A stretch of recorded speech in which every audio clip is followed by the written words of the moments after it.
Vinny, is yours bouncing up and down? Yep, it is bouncing up and down. Michael, is yours bouncing up and down? Like big old titties. Right. 3, 2, 1, go. clap. Why didn't you clap? No one else clapped. It's Oh, fine. we both clapped. Both of us clapped. Everyone but you clapped. Don't start gaslighting us into thinking we didn't clap. I can't even see you. Why can't you see it? I wasn't looking. I was watching Hindenburg. Oh, right, whatever. Do you know what? Fuck it. We're going.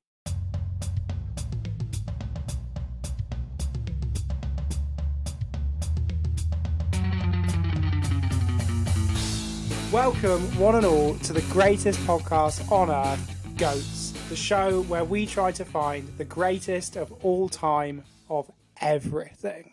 That's right, fucking everything. This week, as always, I'm joined by my two friends and co-hosts, Michael and Vinny. We've had a little bit of drums getting to this point. How are we doing? Pretty good. You're good, mate. I mean, that was very stressful. I mean, we've, to give people a bit of an insight, we've sort of upped the production value a little bit, haven't we? We're trying something new. We're recording audio in a different way, and we can see each other now. I mean, yeah, up the production value is relative in the sense that it took us 25 minutes to get to this point. Yeah. But That's my fault because I'm a bit special when it comes to computers. well, that's fine. And to be fair, you know, in theory, the listeners now should hear a much crisper, cleaner sounding trio of goats. Hopefully, yeah. So that's great news. That's really good news. Fingers crossed.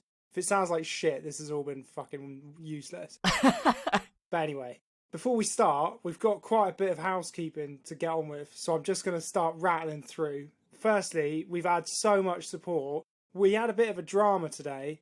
To give you a bit of a peek behind the curtain, we record these a week early. So today was the day when it went out late. And obviously that was quite scary, but it was also quite exciting that so many people messaged us asking where it was. You know, it was flattering, if not slightly. It was annoying that we fucked it up. I think I fucked up. I still don't really know how, but I think that you did go upstairs, didn't you, and have a go at the big boys? yeah, I did. I went straight out to Acast. Yeah. Fucking punched a geezer, What are you doing? and they sorted it out straight away. So that was great. But yeah, so thanks to all the people who are listening, and thanks to all the people who messaged us and were getting overexcited about where it was, and that was really cool. And like, just thank you everyone who's been sharing it. Like, podcasts grow through word of mouth. It's not like YouTube where you get recommended podcasts. Like, they only get out to people by people telling their friends. So like, every time anyone does the Telemate challenge, or even if you don't, if you think that's a bit cringe and you just fucking tell all your mates, it's fucking huge. Like, our listeners have gone up, and not by much. Like, we're not fucking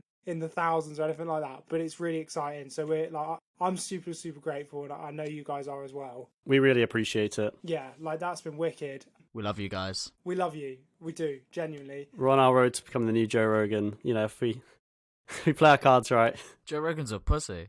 Do you see, you know, we can all talk about how if we stretch for heart long enough, we could probably suck our own cock. Which is what Joe Rogan was talking about recently. He was like, yeah, no, definitely. Like, I've tried it, and if I stretch for a bit, I can get, like, the tip in. That's funny, because we spoke about that the other day as well, didn't we, with the old Marilyn Manson? Marilyn Manson, yeah. Do you think he took a page from his book? He's he's stealing goats, isn't Yeah. he? Cheeky bastard. Do you think Marilyn Manson's there like, oh, I took one of my ribs out, and all I had to do was stretch? he was at home listening to Goats, and he was like, I fucked it, boys. I didn't realise it. Not only did I rape all those people, but I also completely wasted my time taking out this rib. Oh, dear. See Michael trying to hold in his laughter. But on the subject of our audio quality improving, we've got quite a big announcement, a bit of a slightly cringe-inducing announcement from our perspective, but we're going to do it. We're going to bite the bullet. We're going to say it. That's why you're doing it, Seb. That's why I'm doing it, because I'm cringe anyway. But like we said, we've started trying to up our audio quality. And to do that, we've started paying for some bits and bobs. Like, we bought webcams so we can see each other. We bought some software so that we can record stuff better.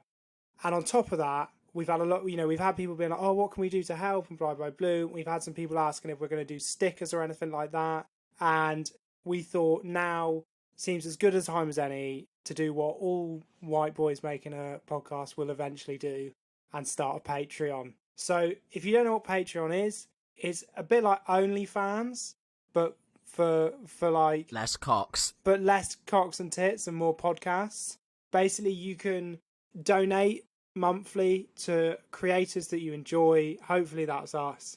And in return, we'll give you some stuff. So, obviously, in the future, we'd love to offer you things like bonus episodes, early releases, ad-free episodes. Obviously, we don't have ads yet, so we can't give you ad-free episodes. Like X-rated behind-the-scenes episodes, stuff like that. Blooper reels. But we can't do that right now because we don't have that stuff. We're not quite there yet. So what we're going to say is, if for some reason you have a $5 spare to give us to the show once a month, we're going to give you a shout out on the show, and we'll send you some official or unofficial Goats sticker in the post. There's a post office right across my road. I'll go out, Michael or Vinny will go out, we'll post it to you. That's what we're going to do. And, you know, please don't feel any pressure to join our Patreon. It's just in case someone wants to. It's not a big deal at all. I'm not expecting anyone to join the Patreon, so even just one person, I'd be over the moon. Exactly. That's what I mean. Like, if 2 people joined the Patreon, it would cover the cost of the recording software that we're using, that we're paying monthly. Like, that's it. Like, that's literally all we're kind of going for here. So if you do decide to do that, thank you. If you don't, we all totally understand. We will still be making this, even if you don't. We will don't hold worry, it against you, don't worry. Yeah, if we see you, we're going to tell all our friends. Like, if I bump into one of my mates now, I'm going to be like, sorry, are you not a patron? Because this conversation is like actually just patron only. So this is like behind a paywall, so I'm kind of giving you something for free now. No, we're obviously not going to do that. Anyway, now all that awkwardness is out of the way and we can just move on back to our normal, slightly ridiculous selves. How's everyone doing? Have we all had good weeks, good weekends, good stuff going on? We had a great weekend, Seb. You came to sunny old Devon, and we watched Liverpool raise the FA Cup. Jordan Henderson raised that trophy above his head, and it was a great night, wasn't it? It was magical. It was magical. Almost as magical as the Eurovision Song Contest, which we watched until 1 a.m. That was a first for me. Eurovision is not something I would really get into, but not gonna lie, it was banging. We got really into it. We started getting quite competitive, it was quality. It was really good. Our guy was fucking lit. It was the perfect situation because we came second out of a sympathy vote, and we don't have to host it. So yeah, we sort of won. We did win. We won. We won the moral high ground, which is the most important thing. So, yes, let's crack on with the episode. Vinny, have you got anything to say? Any big news? No. Perfect. Not having a baby or anything? No, I'm not. Well, let's start then. I don't see why not. So, without further ado, welcome to this week's episode of Goats. Before the internet, if one of your friends came up to you and said, "I've just seen a viral sensation," you'd assume that they'd seen a musician with AIDS. But now, going viral isn't a death sentence. In fact, it can be a lottery win. With the advent of social media and web-based video hosting, the human race has boomed into a new age of fringe videos, weird Twitter accounts, internet personalities, and collectively reigniting a celebrity's career as a bit of a laugh. Big up Keanu Reeves. They wouldn't have made that 4th Matrix film without us, and it was fucking shit. But what makes a great viral sensation? And which is best?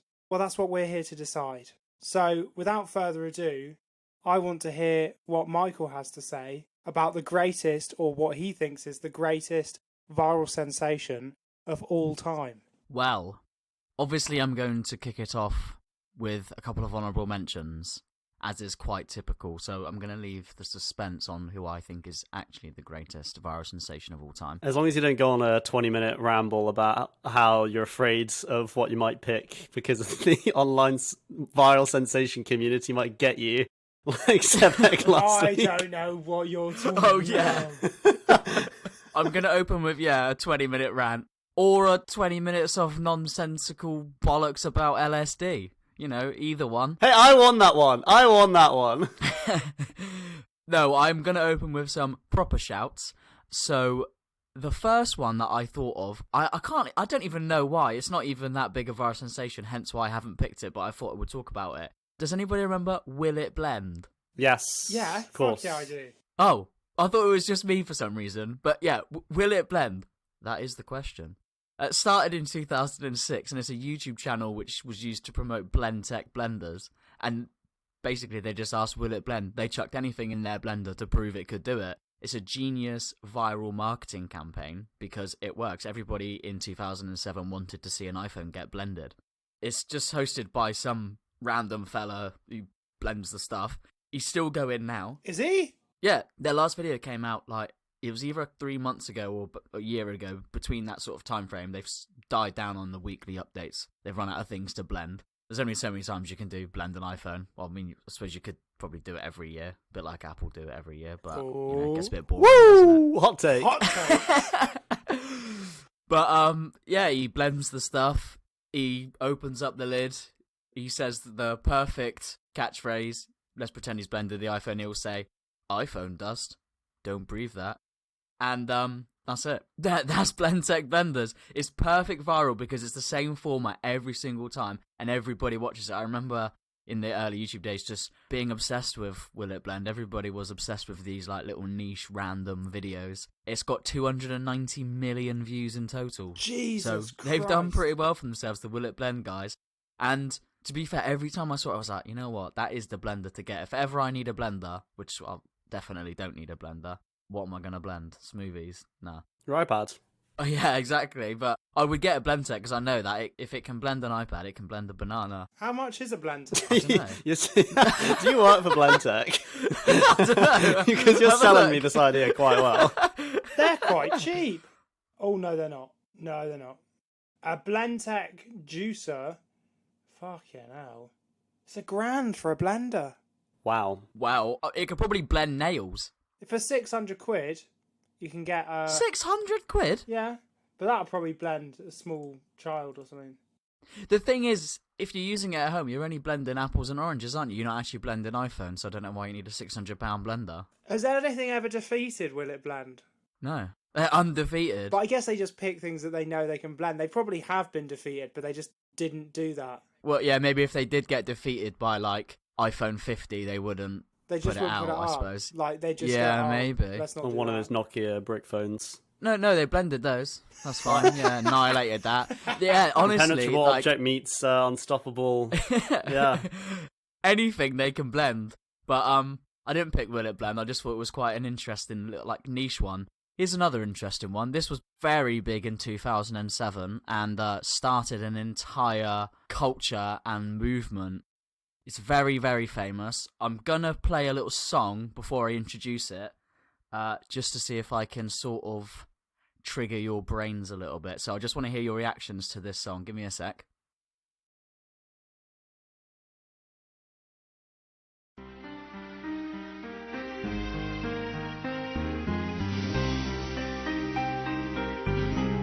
It's Two Girls, One Cup. Oh! But yeah, Two Girls, One Cup came out in 2007. It was actually, I didn't even know this, Two Girls, One Cup wasn't the video. That was a trailer for a movie called Hungry Bitches. Brazilian movie. And they were hungry. Hungry for that ice cream, right? Yeah, it sparked the viral trend of reaction videos and also the viral trend of shock videos. Unfortunately, it's got a pretty disgusting impact in that sense. You've got like 3 guys, 1 hammer, 1 man, 1 jar. It's a number something grim is the sort of format there, isn't there? And there's like thousands of those videos after Two Girls, One Cup. Wasn't Two Girls, One Cup ice cream? Wasn't that the whole thing? Yeah, so the fella, he did go to court to try and prove that it wasn't poo, and he sort of proved that it was poo. He went to court over it. Do you want to explain to any audience members who, for some reason, haven't seen Two Girls, One Cup what is going on? Well, imagine 2 ladies and a cup, 2 girls and 1 cup, and in the cup they're eating their poop, and one of them poos in it, the other one eats it, then they're sick, and then I remember it looked like a they eat a bit of that and stuff. It looked like a Mr. Whippy. That's just, yeah. Like it came out like a Mr. Whippy, like the little like spiral. Yeah. And then there's a bit of kissing with the poo and that. I remember that, yeah. Is it still out there? Oh, of course it's out there. Sure Don't watch it. Don't watch it. It's grim. It's rank. You're going to get more people to watch it just by saying don't watch it, by the way. I know.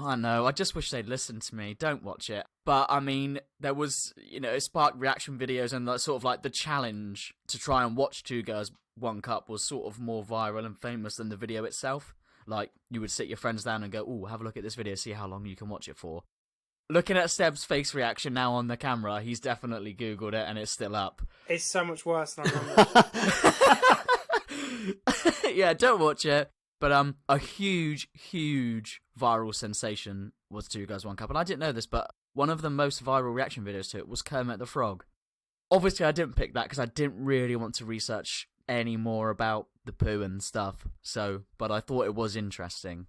But what have I actually picked? What is actually the greatest viral sensation of all time? Well, let me take you back to a much more simple time.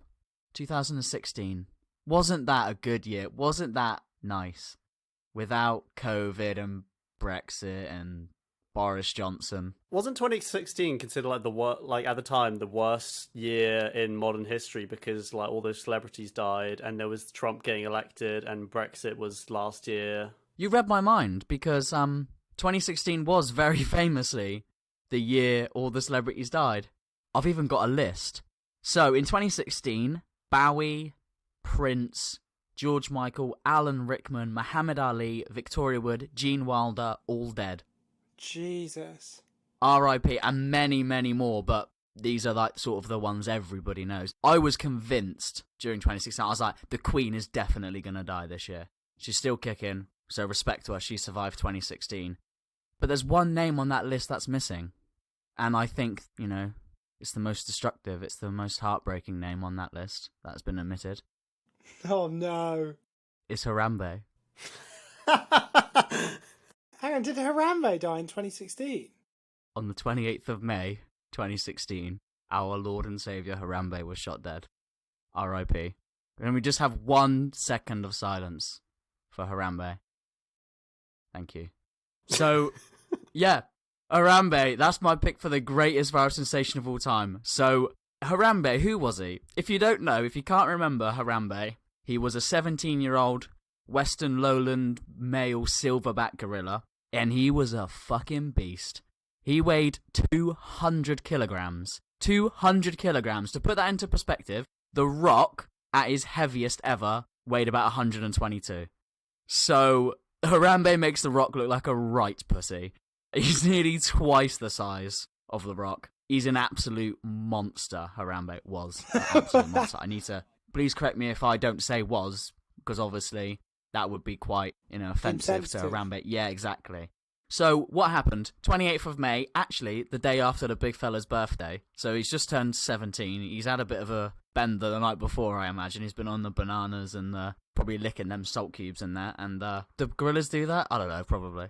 So, yeah, on the 28th of May, 2016, a 3-year-old boy, very curious 3-year-old boy, really wanted to go into the gorilla enclosure. So what he did was, he climbed over a 3-foot fence, which is about a metre, it's not very big. He then climbed through about 4 feet of bushes, and fell approximately 10 to 15 feet or so into the water moat that was inside the gorilla enclosure, and they can sort of go in there and have a little splash about. The zookeepers shit themselves, obviously. There's, like I said, Harambe's 200 kilograms, and there's a 3-year-old boy in there, probably weighs about 2 stone. So they call all the gorillas back in. The 2 female gorillas, they go back in. Harambe's like, nah, I don't fancy that. He was probably a bit hungover, to be fair to him. He's probably not listening. And he's gone over to the little lad. He just wants to have a little bit of a look. Now, there's a video of it, and it's pretty horrifying. I hadn't seen the video till it came out, and maybe I'm looking at it now through, tinted glasses because I'm a bit older, and I've got a child who is 3. But it was pretty scary seeing a massive 200-kilogram gorilla walk a 3-year-old boy through some water and truck him about. He chucked him about? I didn't know he chucked him about. Well, this is the thing. So Harambe is quite agitated at this point when he's going over to the boy because obviously everybody looking is screaming and shouting and he's getting quite irate. So he's sort of picking the boy up, and, what's a 3-year-old boy to a 200-pound gorilla? It's like picking up a tennis ball. Even if you're just moving it gently, it's pretty aggressive. He's like swinging him around, dragging him through the water, running about with him, picking him up, plonking him down, standing him up, moving about. For about 10 minutes, the boy was in there being sort of tossed around by Harambe. So the zookeepers took the decision to put him down, literally put him down instantly. They shot Harambe and he died instantly. They went in, they saved the boy, the boy came out, he was taken to hospital, no life-threatening injuries, nothing like that. So that's the end of it, Gorillas shot, horrible incident, 3-year-old boy's life is saved. Happy days? No. Of course it's not happy days, because it's 2016 and everybody's got an opinion and the internet exists, and so do viral sensations. So this sparked huge controversy. Everybody was saying, well, why did you shoot the gorilla? Why didn't you put him down? What were the parents doing? Why have they let the boy into the enclosure? What about the zoo? Surely they are being neglectful. How was the boy even getting into the enclosure in the first place? All very good questions. So what we'll do is we'll just go and debunk some of them. We'll start with the gorilla. It was pretty apparent early on that obviously you can't tranquilize a 200-kilogram gorilla. All you're going to do is piss it off, and it will probably take between 5 and 10 minutes to work anyway. And a pissed off silverback gorilla with a 3-year-old boy in his hand is probably not ideal.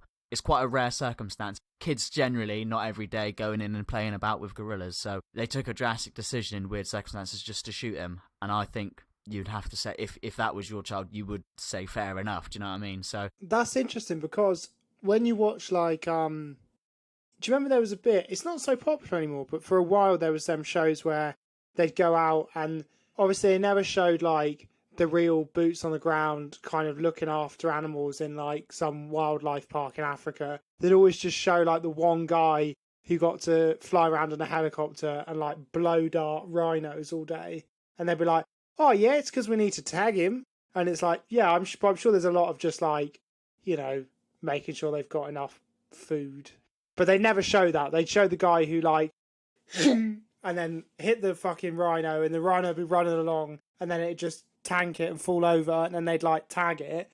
That always felt quite quick. I know, but I think that's probably the magic of editing, isn't it? And even then, like, even if it does take, like, 20 seconds, let's say, like in the videos, like you said, you literally said the rhino tanks it and then falls over. If a gorilla tanks it and swings that arm and that boy's in there for even 30 seconds before the tranquilizer hits, that boy's getting yeeted. Can you not...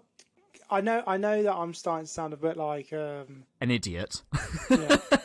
I'm starting to join the Harambe brigade, but could you not tase a gorilla? No. Sometimes tasers don't work on people. They didn't work on Raoul Moat. Exactly. And he was a big fella. Like, the amount of muscle, fat, water retention, all these factors play into tranquilizers and tasers. And, if Harambe makes Dwayne Johnson, The Rock, look like a pussy, what does he make Raoul Moat look like? Harambe would annihilate Raoul Moat. No, he wouldn't. He would. I'm sorry, but you're wrong.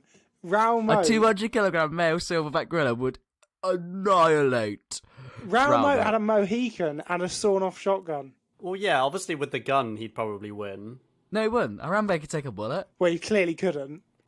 He clearly couldn't. Oh, dear.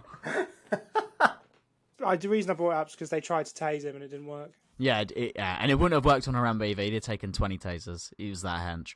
They literally had no choice but to just shoot him. They didn't have time to think about tranquilize. It was just... Well, they had 10 minutes. Well, they didn't. I didn't think they wanted to have 10 minutes. That was as they had to use that. They came to the decision in 10 minutes to shoot him. It wasn't like, let him chuck him about for 10 minutes and we'll see what we'll do. That was how long it took them to scramble, get the firearm, get the fella down there and shoot him in the face, sort of thing. I don't think that they made the wrong decision. If I'm wrong, tell me in the comments. But they had to do something. What were they going to do?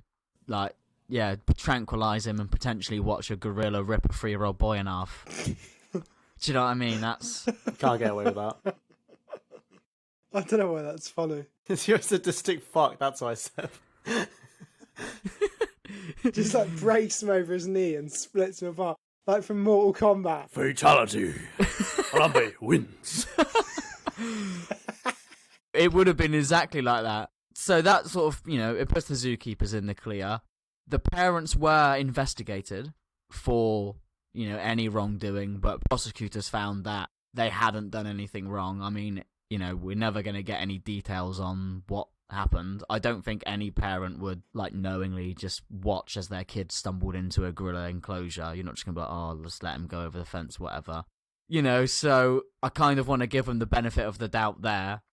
So the zoo, this is an interesting one. Now, the zoo enclosure was inspected a month before the incident and was found to be compliant, so the enclosure was perfectly safe and there was no risk of getting in.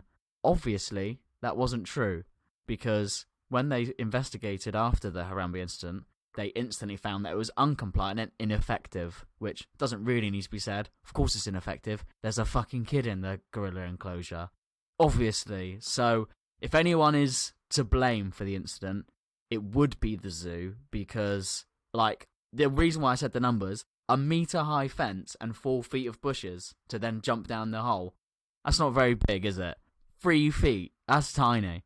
My kid, I think he could climb over a metre. From what I can sort of assume, I think they probably thought, oh, the enclosure's safe because you'd have to be stupid to, jump in. So they didn't need a massive fence before the big drop, if you can imagine it. They just thought a little fence there, no one's gonna try and get over there and then walk and then jump in the thing. But they didn't realise that kids are stupid and they're inquisitive and curious and they just do mad shit like jump in the gorilla enclosure. Have they increased the size of the fence now? Do you know, the zoo? They must have. I couldn't find any specific details, but it was found to be uncompliant, so they would have had to have changed it to get it back into compliance. So, and there's not been another Harambe, there's been no sequel, so it must be fine. Harambe 2. Harambe 2, Revenge of Harambe. This sounds the 3-year-old fucking whacking around this little gorilla. They dropped a baby gorilla in the kid enclosure. Who do you think would win out of a baby gorilla and a baby human? Obviously a baby gorilla. Oh, I don't know. I think a baby gorilla can have most adults, can it? How big are they? Baby gorilla. Baby gorilla height. 5 feet? What? Jesus. No. That can't be true. They're 2 kilograms. Yeah, but are you talking a baby, fresh out the womb, or are you talking, a toddler gorilla? Because they're quite different. Because human beings are inherently born not ready, aren't we? We're, not ready. A giraffe can run within, 2 days of being born, but a human takes about 3 years. No, I mean, a relative toddler of a gorilla. So, a couple months. A couple months, because, a 2-year-old gorilla is a full-grown gorilla that's going to fucking annihilate a toddler. I think a couple-month-old gorilla could probably have a whole daycare centre. All of these who would win in a fight, it's just, I don't know if this can stay in, but it's just reminded me of, so when I used to work in the factory, which I hated, the day I got sent down to work in what I called the gulag, which was there was 2 sites. There was the main site and then the really shit site where you had to do really shit work. The day I got sent down there, the floor manager came up to me and my machine wasn't running because something had gone wrong and I was being a bit slow at fixing it. And he was like, oh, Seb, you look quite intent. And I was really staring. And he thought I was intently trying to work out what was wrong with the machine. I just turned around to him and went, who do you think could win out of a fight? Jackie Chan the size of a lobster or a lobster the size of Jackie Chan? Definitely the lobster the size of Jackie Chan, 100%. Those claws, man, that would fuck anyone up. Yeah, but Jackie Chan's mental. Yeah, but Jackie Chan, this, he's a foot tall. He can't do shit. Oh, mate, he'd be lethal. I love the who would win in a fight. Who would win in a fight is part of GOATs, isn't it? It's part of, that's why we do this show, because it's all about debating what's the best, who's the best. It's all part of it. I love who would win in a fight. I wish we should do a who would win in a fight special, I reckon. We will do, yeah. We could do that's on Patreon. That's on Patreon. Come to the Patreon. The 2 patrons that we get after a year can listen to who'd win in a fight, a lobster the size of Jackie Chan or Jackie Chan the size of a lobster. Yeah, or a baby gorilla versus 1,000 small children. So, getting back onto gorillas, Harambe died in 2016, but the memes didn't. And this is when Harambe was immortalised in pop culture forever, and why, when I mentioned the name of some random gorilla in America, you both knew exactly who he was. because he was instantly thrust into being one of the greatest viral sensations of all time. Like I said, he was completely immortalized in pop culture and meme lore forever, and his legacy will live on. R.I.P. Harambe. The main meme was sort of what I'm doing now, posting super exaggerated, over-the-top tributes to Harambe. You know, rest in peace, sweet Prince Harambe, you'll be missed forever, hope you're up there in heaven, alongside pictures of all the dead celebrities of that year. So sometimes if you Google Harambe, you'll see like a big picture of heaven with Alan Rickman and Muhammad Ali and all these legends. And somewhere in the back, just sneaking, you might have to squint your eyes, there's a little gorilla head there. Oh, there he is. There's Harambe. We wore Harambe in memoriam armbands, like at a football pitch when we all went to Creamfields. Did we? Yeah, no, we definitely had Harambe bands. We did Harambe bands. Yeah. That's a good story for another time, the time we all went to Creamfields. That was banging, wasn't it? I didn't realise that we did the Harambe meme there, though. That would have been the same year, actually, yeah. Oh my god, we're part of the Harambe culture. He's got to be the GOAT now, Seb. Fuck off. Don't try getting in my eye. You had a Harambe tattooed on your arm. I've got a Harambe tattoo on my arse. We're Harambe boys. We're Haram boys. The biggest Harambe meme, talking about Haram boys, was and I forgot about this, actually, until I heard the phrase, but does anybody remember Dicks Out for Harambe? Dicks Out for Harambe, yes. I have a story about that. So, 2017, first year for me, I was in my first year at uni, and the first week, if you're not sure about uni culture, so the first week of every year is what's called Freshers Week. The freshers, who are basically the first years of the uni, and basically everyone just gets shit-faced, everyone has sex with everyone, and just, you know, it's how you like meet a lot of people basically through freshers. And anyway, so I went to a freshers night in town, at the place I went to uni, and I was really, really fucked. And like the whole week, I remember everyone like was loving the Dicks Out for Harambe meme. Like you'd just be like go on your way to the club, and someone would be screaming "Dicks Out for Harambe," and you'd obviously scream it back because you know, rest in peace, big man upstairs. So one of these nights on Freshers Week, we went out, and I was really, really shit-faced, but I remember this extremely vividly. I remember walking into the bathroom, and it was absolutely crowded in there. All the urinals were taken, so I went to the stalls, and there were 3 blokes stood outside one of the stalls, and they were chanting like, "Dicks Out for Harambe, Dicks Out for Harambe," like all together in unison. I came up to them, I was like, "Well, go on, boys, like what's going on here?" And they were like saying to me like, "Dicks Out for Harambe," and they're giving me the eyebrows, you know, they're like, you know, giving me the eyes, and they all whipped their cocks out and started like flapping them in like a little circle, and I was like, yeah, all right then. So I whipped my cock out. We had a little I don't know, we sort of just had a gay old time with our cocks out for a couple seconds. No, that didn't happen. That's not true. No. That's not true. Yeah, that did happen. No, it didn't. But anyway, yeah, that's it. Wow. That's my story. So you got your dick out for Harambe? That was what you're saying? Yeah, in the back of a bathroom stall, I was absolutely twatted. I didn't think that Willy Time with Seb would ever be topped as a feature, but I tell you what, Willy Time with Vinny is extreme. If you are one of those boys who did the Dicks Out for Harambe dance, please get in touch. I'd love to hear from you. Dicks Out for Harambe, that was a big thing. It was a pretty popular movement, as Vinny just explained. He partaked with some total strangers in the toilet of a nightclub. Harambe for President is the last one. That was quite big in 2016. Like you said, Vinny, Donald Trump was voted as the President of America in 2016. But Harambe nearly got it. So Harambe got 5% of the presidential vote, which was more than the American Green Party nominee. In an alternative reality, Harambe, dead Harambe, may I add, Harambe's rotting corpse is sat in the Oval Office with a nuclear launch codes. Probably would have been safer, really. And he couldn't have committed sexual assault, so winner, winner, chicken dinner. Oh, no, exactly. So yeah, and in fact, actually no, I've got one last little bit of trivia. In 2019, Elon Musk got a rap song made about Harambe. It's horrendous. It's absolutely horrendous. It's one of the worst songs I've ever heard in my life.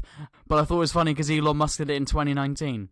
What a weird thing to do. Apparently it was an April Fool's joke. You shouldn't joke about Harambe's death, Elon Musk. You prick. So anyway. Harambe Dag's not a laughing matter, alright? But that's it. That's my pick for the greatest viral sensation of all time. Harambe's legacy lives on even today. Statues and tributes are being made and erected. There was a statue put up in America last year.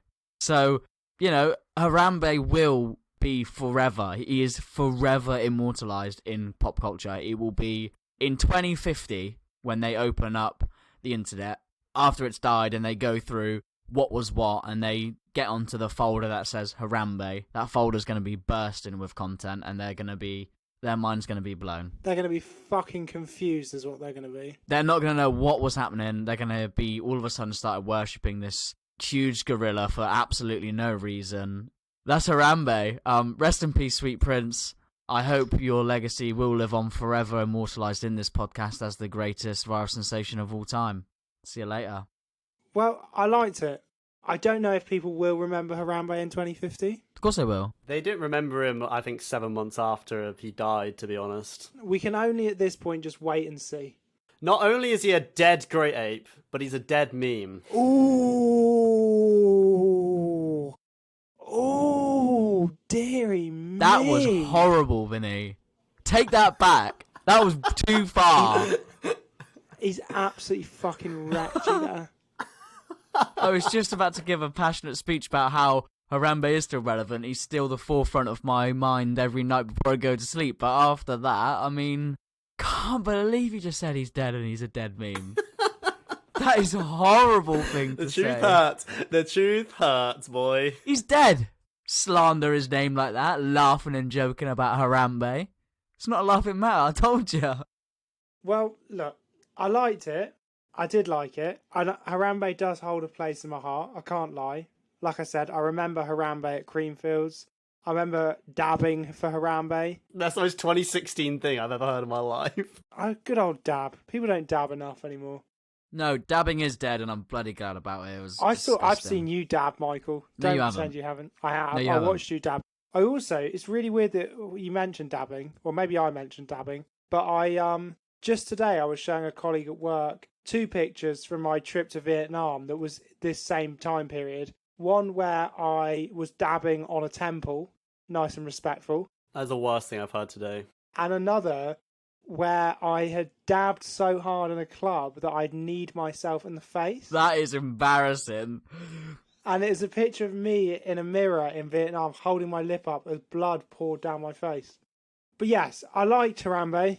Obviously, I never met the guy, but he seemed like a good bloke. To be honest with you, weirdly, I think I'm more on Harambe's side than Michael. I think they should have, fucking natural selection, innit? Who let him in? Fucking, if a toddler can't beat Harambe in a fight, he doesn't deserve to live, does he? Oh, God. Darwinism. Exactly, Darwinism. The weak get cold from the herd. The weak should fear the strong. Exactly. That toddler should have feared Harambe's might. Exactly, and it's only a sign of how degenerate we've become as a species that we've started mollycoddling our toddlers to the point where they think they can fall in the gorilla enclosure and make it. Fuck off. That kid was dead and buried. Yeah, stop looking at fucking... Michael's looking all upset because now he's got a kid, and if my kid fell in the gorilla enclosure, I'd want fucking Harambe to die. Fuck you. It is funny you say that because I have some vague recollection of when Harambe was shot. I would think my first instinct was, why'd you fucking shoot it for? So, at this halfway point, obviously we've heard Michael's argument for Harambe. I liked it. I'm a big Harambe fan. I'm a Haram boy, and it will always hold a place in my heart. I don't know if it's the GOAT yet. I haven't heard Vinny's, so that's yet to be found. But I thought I'd just give you a little nugget of information, because I was going to say, let's all talk about the viral videos we remember. We've been doing that this whole thing. We do normally at the midway point, we ask some questions. I kind of thought that was a bit redundant for this one. So instead of that, I did a little bit of research about the first ever viral video. Do you guys know what the first ever viral video is? It wasn't Charlie Bit My Finger, was it? No. Oh, it's way before that. It's way before that. Was it before YouTube? Yeah, it's pre-internet, I'm going to say. Pre-internet. Pre-internet? Would it have been something that you would have Bluetoothed on your phone? No, way before that. It was a video though, right? It was a video, yeah. An actual video? Yes. Was it a snuff movie, Animal Farm? What's wrong with you, man? I was just Why would it be was that? illegal in the UK. Like I don't know why I saw it recently, a thing about it. Anyway, no, it's obviously not that. So, long before the internet, a VHS copy of a 1936 educational film about the risks of marijuana was being circulated around college film festivals. The film, called Reefer Madness, shows the supposed risks of smoking cannabis. And basically, they found this, it was from 1936, they found it in the 70s, and it became like a viral video. It went viral for its like unintentionally campy performances and its like ludicrous exaggeration of what the effects of smoking weed is. So like in the film, someone does a hit and run, another person kills themselves, another person attempts to rape someone, and another person plans a murder, all after just like a tiny like little tote on a joint, and they just like absolutely lose it. And it's so obvious that whoever wrote it and whoever filmed it and whoever starred in it had never smoked a joint in their fucking life. This was so viral, their depictions of like the effects of cannabis, that it was re-released on VHS. And the company that was releasing these VHS copies of Reefer Madness, it got them so much like income, they started producing their own films. And that company was called New Line Cinema. Oh my god. And New Line Cinema have produced some of the biggest films of our generation. Holy shit. Fucking Lord of the Rings. They produced Lord of the Rings, and they got their start from reprinting Reefer Madness on VHS. Holy fuck. What? Yeah. That's wild. That is insane. So yeah, that is widely regarded, Reefer Madness is widely regarded as the first ever viral video. In the 70s, it was getting put around, and I've watched it. People still show it now. It's hilarious. I haven't seen it. I need to go and see it. It's really funny. So now that we've had a little bit of history about the first ever viral sensation, as it were, Vinny, do you want to tell us who your pick is? Yes, so as usual, I have a lot to say about this pick. I've done quite a lot of research, and honestly, it was very intimidating because there's just so much on this person. Like, so much, just everything about everything in this person's life is on the internet. Like, everything. It's actually, like, it's frightening how much is on the internet. And it was really hard to try to find a way to condense it all. So I kind of just talked about most of the main points and the reasons why they got so famous in the first place, as well as where they're up to now and general other weird parts of their life. But anyway, stop beating around the bush. My pick for the most viral sensation ever is a person by the name of Christine Weston Chandler, formerly Christian Weston Chandler, or Chris Chan for short, as you may know. Chris Chan, yeah. Chris Chan, yes. It's funny that you say that the like research was heavy. I heard that Chris Chan was the most heavily documented human being in history recently. Yeah, I was probably going to get into that, but yeah, like, I would say, without a doubt, Chris Chan is the most documented, like, meme of a person in, like, the internet age, and, like, genuinely, like, probably also the most documented person in the history of, like, just anything. Like, it's actually ridiculous how much information is on this person. Like, to do a lot of this research, I read up on a site called sonicchew.com, which is quite literally a Wikipedia dedicated to this person. What? Yep. Oh my god. So I'm going to start off with a disclaimer, a cancel-proof disclaimer. So you can't cancel us by law. You cannot, so don't even try. So nearly all of the events I know of in Chris Chan's life took place when Chris Chan identified as a heterosexual man. So there is the potential I may slip up and refer to them as he or him or his. Please note, I mean nothing by this, and hope I'll be corrected by my two good friends here. But I will be referring to them as Chris Chan because that is their internet personality name. I still think they want to be referred to as Chris Chan.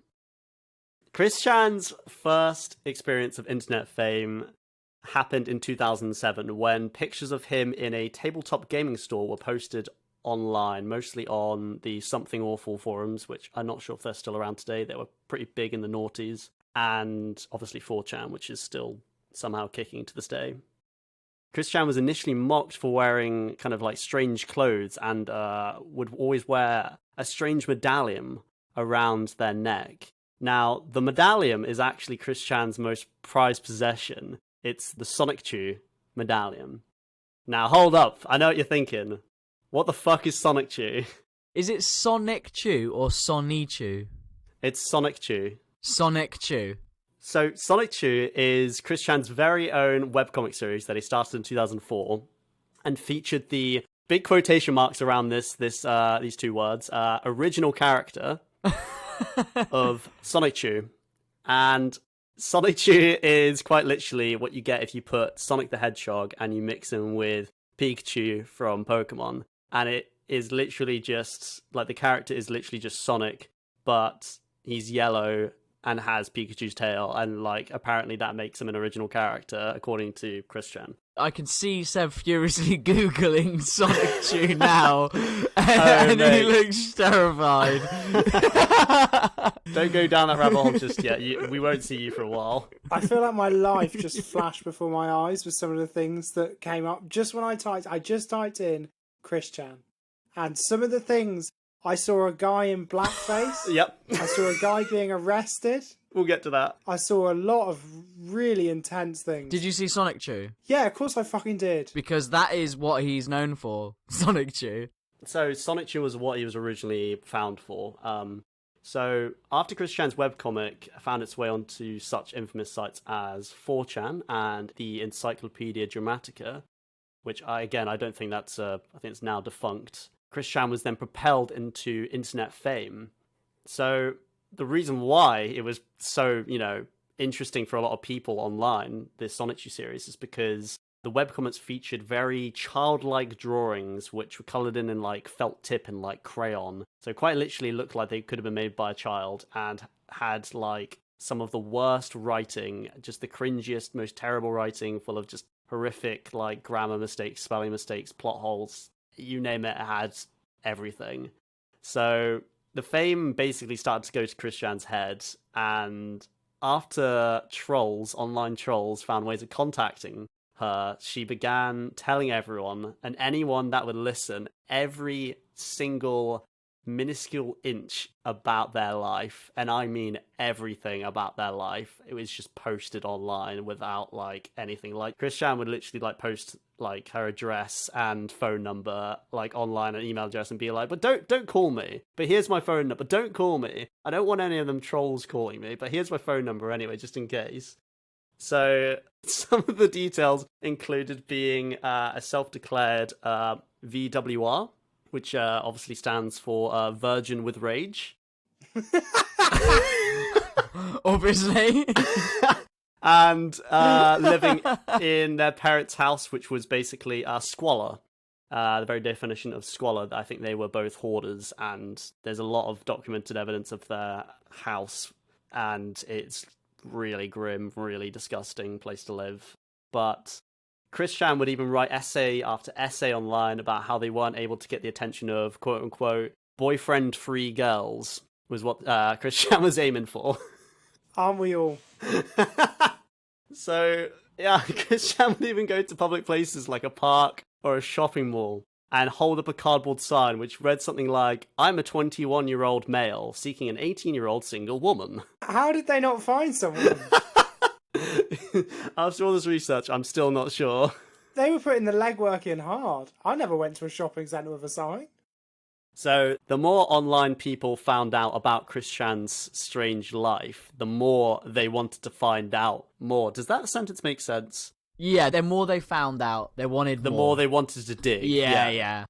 So a group of trolls, so this is organized trolling at this point, like it's gone to this level, a group of trolls who named themselves the Miscreants began catfishing Chris Chan. And this is like, I've read up a lot on Chris Chan. There's lots of like eras. So this is in the classic era of Chris Chan, 2007 to 2010, and it's within the saga called the the Love Quest saga, pardon me, where he's trying to find a boyfriend-free girl. Their life has like fucking chapters. Yep.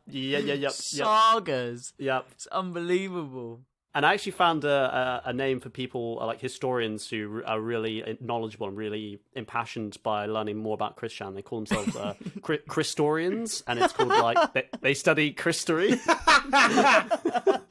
Because isn't there, sorry to keep getting sidetracked, but isn't there like a 60-part I will get to that. documentary on YouTube and each episode is an hour long, and it's been going for like 5 or 6 years, and it's still in production? Yeah. They're still making new episodes. So, yeah, okay, so I did check, because I did watch the first, 18 episodes of this before I got too disgusted to carry on watching. So, I did check earlier, and the moment, it's called Christian, A Comprehensive History. First episode boasts over 3 million views on YouTube. Each episode's about 40 minutes, and it's on episode 62, and still counting, making the documentary about 42 hours long on average. God, and you watched 18 at the moment. It's fucking insane. Yep. It's insane at the moment. Yep. But anyway, get back to the Love Quest saga, did you say? Yeah, so there's a lot of things happening in the Love Quest saga. A lot of real life girls, a lot of fake girls, a lot of not fake girls, but most of them trolls, other than the one girl who didn't want to hang out with him. And anyway, that's I could be here for a while talking about all the girls in his life. Yeah, anyway, so one of these trolls from the miscreant group of trolls at the time was a 13-year-old boy by the username Blue Spike. He told Christian that he was a girl called Julie and had an evil twin brother called Max. Obviously, both voiced by the same kid, because he's voicing both fictional characters. So, Blue Spike's alter ego, Julie, would spend hours on the phone with Christian most nights for months, even having phone sex with him on multiple occasions. Oh, God. Yep. He's 13? It only goes down from here. Oh, no. Christian would tell Julie a lot of things about, the objects she would insert up her ass, and the fact that they would usually, quote-unquote, recycle their own semen after ejaculating. Oh, my God. What does that mean? I don't want to know. Please don't tell me, for goodness sake. Recycle your semen. This is awful. We can't put this on the internet. It's already on the internet. Christian's whole life's on the internet, and there's pictures to boot as well, and videos, which is not good. Anyway, so the fake relationship of Julie came to an end when the miscreants ambushed Christian online, and Blue Spike admitted that he was just trolling Christian the whole time. Blue Spike then threatened to leak all of the phone sex conversations, and the fact that he's 13 and having phone sex with a 13-year-old is kind of illegal, and they would share all of that unless Christian broke their prized Sonic 2 medallion into pieces and shoved it up their arse. To which Christian obliged. Oh, God. Oh, no. And there's audio evidence of this, and I've heard it, and it's not nice. Oh, my God. This is so sad. I thought this was going to be funny. This isn't funny. No, this part of the story is really not good. So, okay, that ended that Julie saga, is what we like to call it. So, yeah, that's basically some of the worst stuff. And, I've heard it in the Christian documentary, and it's not a pleasant listen, I'll tell you that. Other, more fun misadventures of Christian included another guy who would make videos about how, in fact, he was the real Christian, and that the other one, who is the real Christian, was actually a fraud. And this culminated in both of them doing a sing-off competition where the other Christian, the fake Christian, decidedly actually won it because he could sing and actually play guitar at the same time, whereas the real Christian isn't a singer at all and basically just hummed whilst pretending to play on his Guitar Hero toy. Another funny misadventure is Christian once maced a GameStop employee because the new Sonic game at the time, Sonic Boom, had Sonic with the quote-unquote wrong-coloured arms. What? So Christian maced this employee who probably had just did not this care for his... Gazer, yeah. Christian has since been banned from all GameStops in the USA. As Sevik may have said before, Christian is horribly homophobic, quoted as saying, "I'd sooner get a sex change than be gay." Which they then did. Which they then did, yeah. They're horrifically racist as well. I didn't want to find any quotes for No, probably best. Probably for the best. Hence the blackface thing that you saw, Seb. Yeah, the blackface thing. Are they yeah. Sorry to interrupt. I just need filling in for a second. Did they make their own content at any point other than the web comic that they drew in felt tip? Or is everything that's out there just from people trolling Chris Chan? A lot of it is from them trolling Chris Chan. Other people are just kind of fascinated and just kind of want to dig deeper. Not really trolling, but more just interested in this bizarre human being, basically.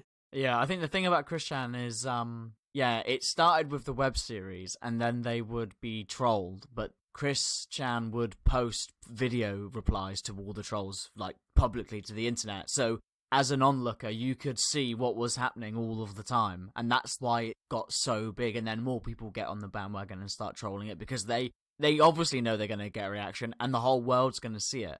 So it just snowballs and snowballs and snowballs. So, in a way, Seb, they are creating their own content, because Chris Chan was documenting their life for everybody else's benefit, just on the back of the trolling, and it was just going round and round and snowballing just like that. This is insane. Every day for like years, Chris Chan would do like a captain's log where they would like film themselves just talking for like 5-10 minutes and usually upload more than one of those videos every day. And where were they putting them? I'm pretty sure they had their own YouTube channel. I think most of it got taken down, but I think all of it survived in like archive YouTube channels. Yeah. As well. And people would have recorded it, 4chan, the regular places. Oh my good lord. To get back on the topic of Chris Chan also being a horrible human being, being horrendously homophobic, a lot of the trolls would take the piss out of Chris Chan because they knew how homophobic he was, and they would call Chris Chan homosexual, and, Chris Chan would fucking hate that, basically. Like, that's the, again, she's quoted in saying, "I'd sooner get a sex change than be gay." And to counteract this, one of the webcomics, I think issue number 9 of the Sonic 2 Adventures, featured an orgy of all the characters to prove that Chris Chan wasn't gay. They drew Sonic 2 having sex with Rose Chew. In graphic detail, mind you. In felt tip. In felt tip, yes. This is, yeah.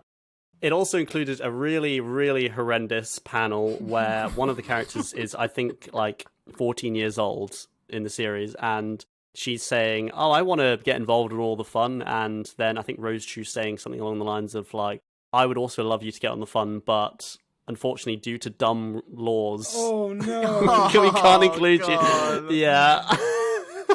Oh god. Oh, this is awful. Right now, every word that you utter makes my life a bit worse.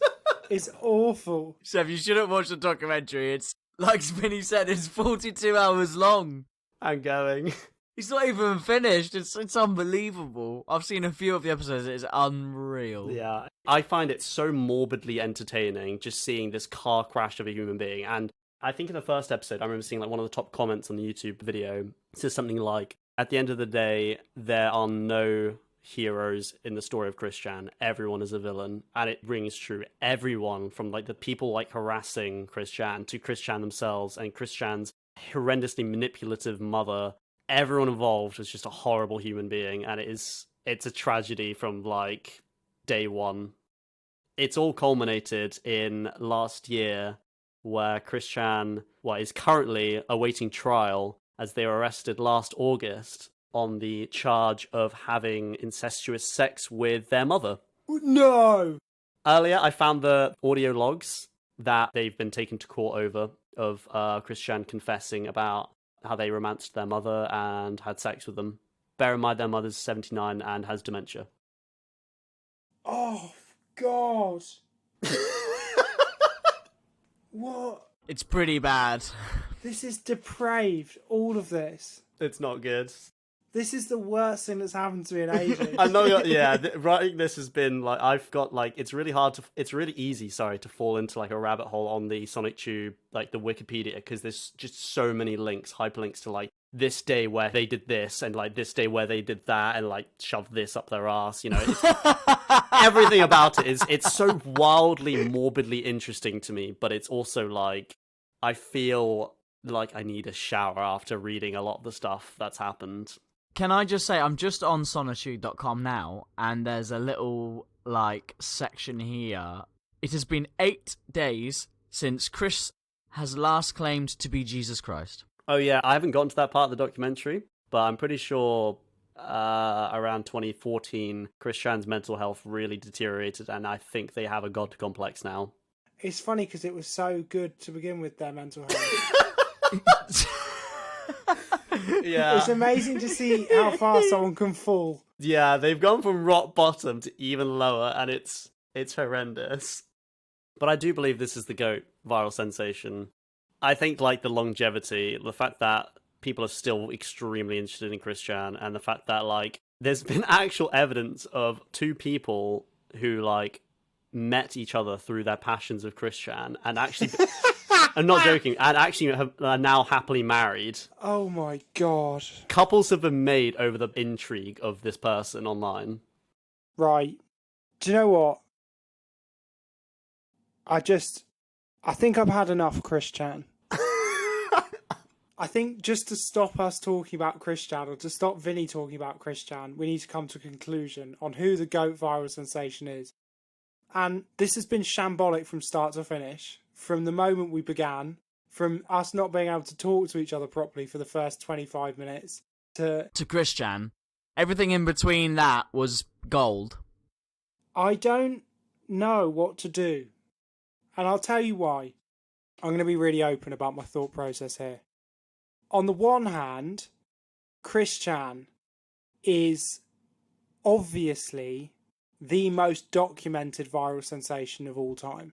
It's undeniable. I've never heard anything like it. There's a 62-part YouTube documentary. On the other hand, I don't want to buy into it, because then I feel like I'm part of it. And I feel like by crowning that the GOAT, I then become a part of the problem. The Chris Chaniverse. You would be. This would be part of the Chris Chaniverse. Chris Chan was crowned as the GOAT viral sensation of all time. That would be fact. I think they deserve it after all they've been through. But they were also a huge racist. It's so difficult. Because on the one hand, they're clearly a bit something. You know, let's not start diagnosing people. But if I said autistic, I wouldn't be a million. Oh, they have autism. Yeah. Well, that solves that problem. On one hand, they're clearly a vulnerable autistic person being bullied on the internet. On the other hand, they're a racist homophobe. And on the other hand, they're the most documented person on the planet. And that's a lot of hands. That's a lot of hands. And on the other hand, Harambe is a bit of a dead meme. I love Harambe. Harambe will always hold a place in my heart. I have to now make a choice. Not just for goats, but for us as people and what we want to represent us. And my two choices are a dead 2016 meme about a gorilla, or some of the worst human, just awful I've ever heard. And I genuinely still, as I'm saying this, don't know which one to pick. The trouble is in my heart. Just be careful, because if you say in your heart, this is you, Seb. You're portraying yourself as a human being now. I know, and I think anyone who's listening will feel the same, really. If they search their soul, a viral sensation, before it's anything, before it's some fucking meme that your mum knows about, before it's anything, it's just the internet going wild for some random shit. And I feel like memes have become memes of memes. Like, making Keanu Reeves a meme was like and it's like a meme upon a meme upon a meme upon a meme. But the OG is just finding some random autistic kid in a comic book store in the middle of bumfuck nowhere America and making them the most documented human being on the planet, including them smashing up including them smashing up a medallion and shoving it up their arse because they were bullied by internet trolls. I don't know what to do. Because Harambe's so wholesome. It's just a kid getting beaten up by a gorilla. I think you're really getting shot in the process. It's just a gorilla getting shot on the internet. And the other one's a racist homophobic autistic kid getting bullied on the internet. And the worst bit is, I think that Christian is the greatest viral sensation of all time. Thank you for coming to that decision. I feel awful. I don't feel like there was any winners in that sentence. Michael's got his head in his hands. I've got my head in my hands. The only person who looks happy is Vinny. I can't believe it. I can't believe it. I lost Gandalf, and now I've fucking lost Harambe. What more have I got? There's nothing left. There's a 2016 version of me that's shaking myself, going, what have you become? And I don't know, in truth. But I know in my heart that is the right answer, and I hate myself for it, and I hate this show, and I don't want to do another one. Wow. See you next week, boys. Oh, rest in peace, Harambe. He's still the winner in my heart. I want to change my mind, but I can't. For good or bad, Christian is probably the greatest viral sensation of all time because of the amount of stuff, and that's not good because it's not good. It's awful. That's what I'm saying. I don't like it. I want everyone to know I don't like it. I don't like the fact they were bullied. I don't like the fact they were racist. I don't like the fact their life has fallen apart. I don't like any of it. But the truth is, as viral sensations go, they're the GOAT. So on that note, before this gets too depressing, we should probably wrap things up. That was a great episode. It was a fucking long episode, and it's going to be a beast to edit. I hope the audio quality is a lot better than it has been in the previous episodes, and I'm so glad that you got to hear about an autistic 21-year-old shoving a broken medallion up their ass on such high-fidelity audio. Do we have any fucking Telemate challenges to lighten the mood? We do, Seb. We've got one here. Did you see Hannah Stubbs's? Oh, yeah, I did. So we've got one here from Hannah Stubbs. You're right. She's messaged a few people. She messaged loads of people, in fact. She's messaged 2 or 3. She said she's fuming because we didn't give her a better shout-out. But, you know, yeah, that's true. We did Slater in the last episode, didn't we? I forgot about that. We said A for effort. What was it? U for execution. Anyway, she's done a great job. She messaged her mate, Jack, and she said, right, this is my friend's podcast, ! I like how she's angry at Jack. She's taken out her frustration. Yeah. Right, this is my friend's podcast. They gave me a shit shout out before, and I want a better one. Can you just follow them and maybe listen if you want? Tar. And he wrote back, sure can, looks funny. And then she put, it's actually pretty funny, thanks. Haha. And then she gave us quite a big, intense telling off. And we just want to say, from the bottom of our hearts, fuck off, Hannah. Try better next time. No, we don't. Thank you very much, Hannah. We really appreciate it. You're doing the God's work. Yeah, that's 2 shout-outs now. Keep it going. Keep telling everybody because it's the way this will grow. If you keep doing shout-outs, we'll keep reading them out. That's the way it is. If Hannah does another 6 in the next 6 days, we'll keep them running.